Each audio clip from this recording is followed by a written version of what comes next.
we had a prelude, if you like, to the climate change debate with the OPEC price shocks of the 1970s.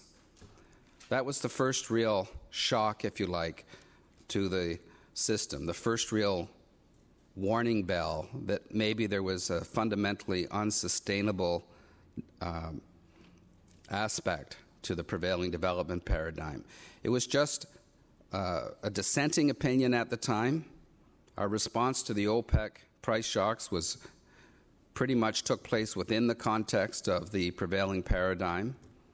And the way to break the cartel was to diversify supply sources of fossil fuels and oil in particular, and to a certain extent invest in using fuels more efficiently, all of which was intended to put pressure at the margin on the international oil price to the point where the cartel would no longer be able to hold it up.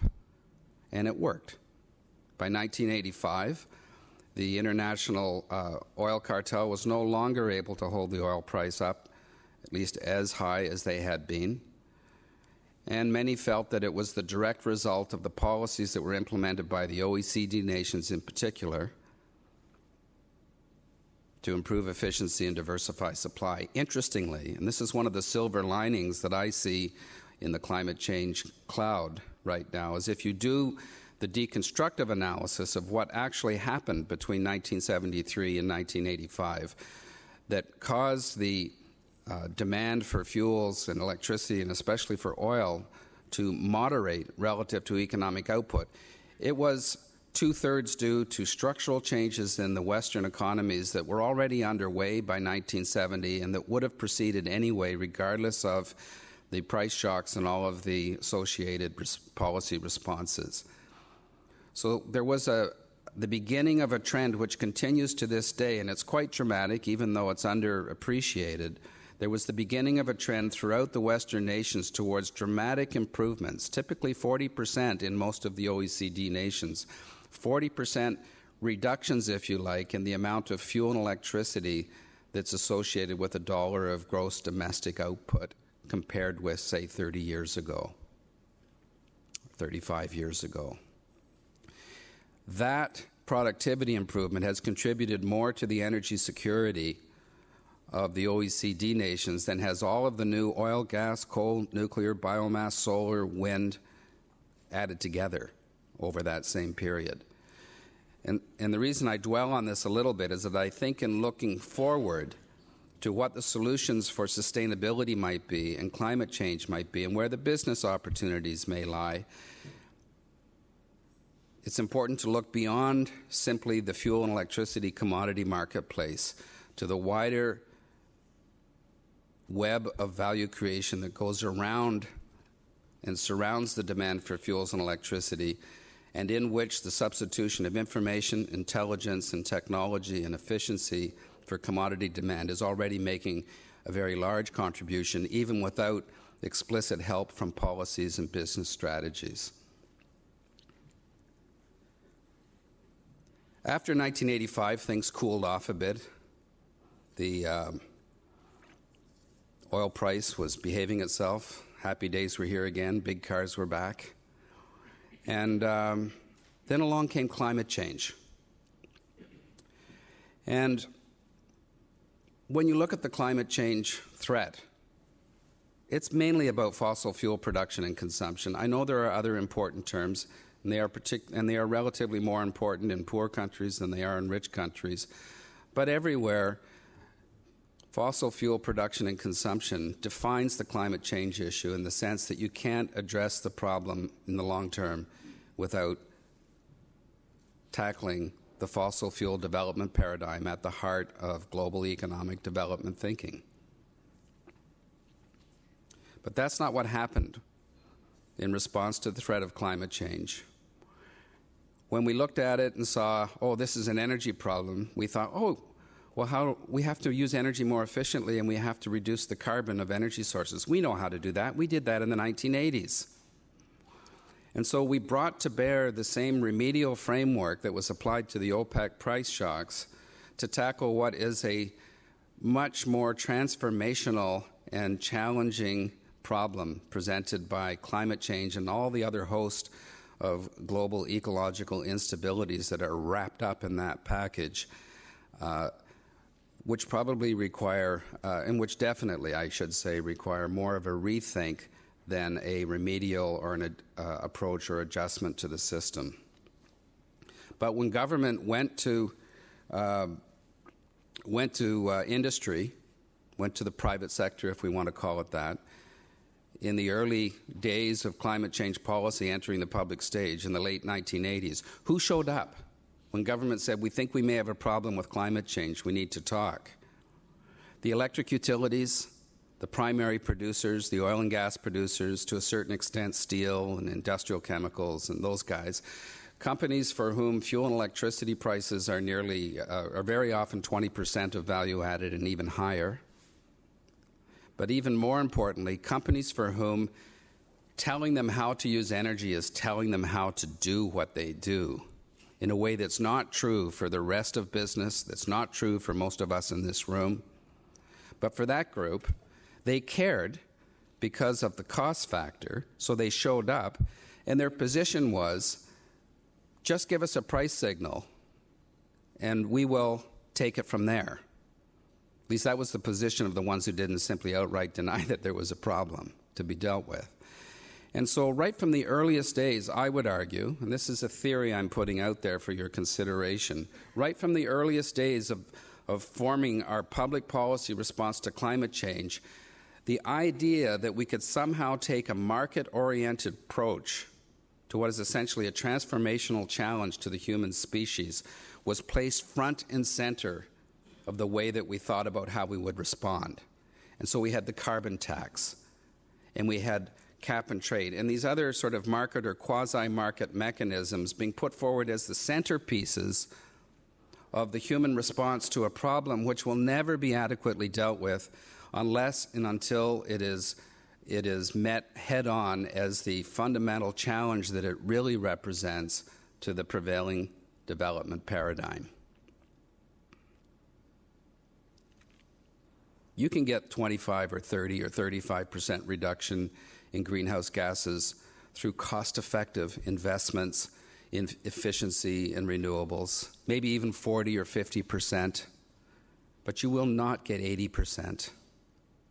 I've run these numbers, and you can try to convince me, but I've yet to see any convincing evidence that the 80% reduction futures that the Western nations would have to achieve to put the world on a course, even to a 4-degree future, never mind a 2-degree future, which has always been a pipe dream, that those kinds of futures can be obtained by manipulating the price of fuel and electricity or by offering 1980s styles incentives and so on for efficiency and renewables.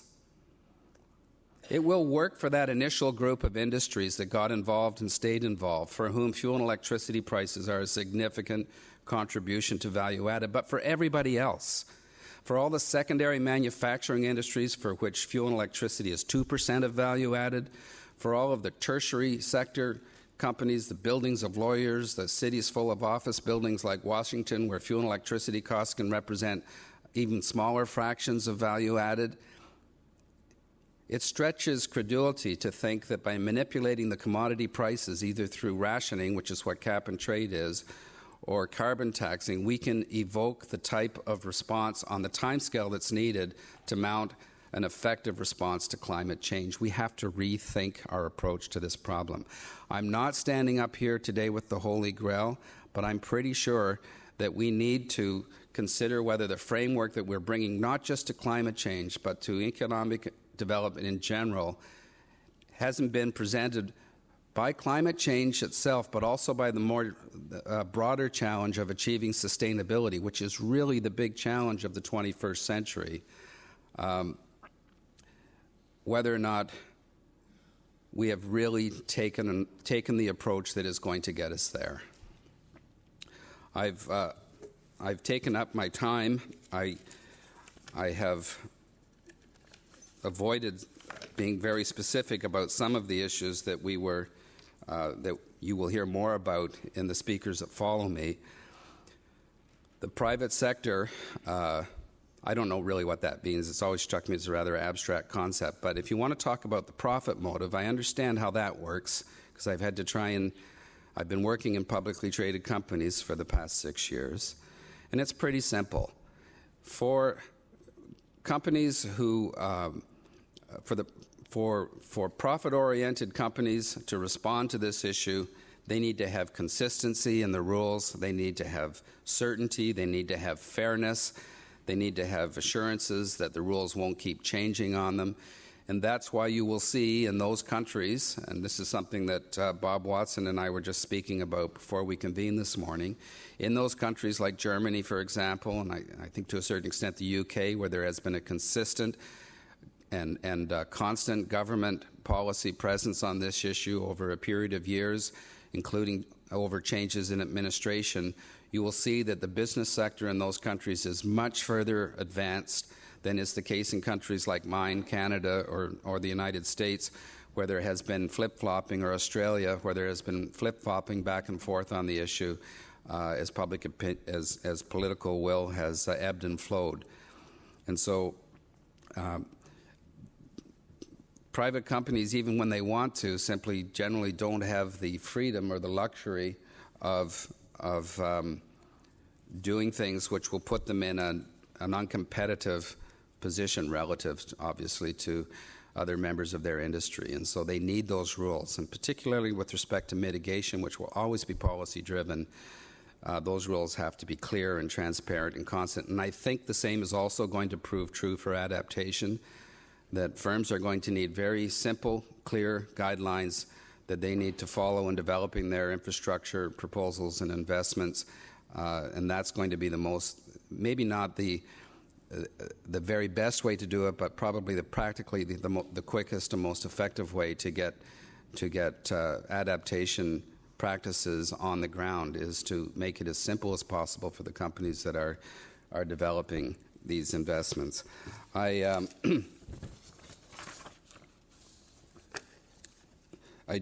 do want to acknowledge before I sit down that the range of companies that has become engaged in the climate change issue has expanded considerably beyond that initial group of primary producers, some for reasons of wanting to appear green, which is important to some companies, some because they've genuinely latched onto the fact that if you can develop solutions for the issues that are related to climate change, you will have global markets that you can serve. But generally speaking, what is still lacking in both the public and the private sector, in my view, is a failure to be imaginative in terms of seeing what sustainability might look like in the different sectors. Failure to walk away from this approach where we see the response to climate change as a business-as-usual curve that goes off into the future that we then try to tighten down to some emission goal. There's my one slide. And rather replace that with the type of visionary thinking about where the opportunities are to create sustainability wherever we're working or wherever we're investing. And that approach will start to reveal opportunities and solutions that we don't even see if we regard the response to climate change as being essentially one of fixing the status quo as opposed to replacing it. Thank you.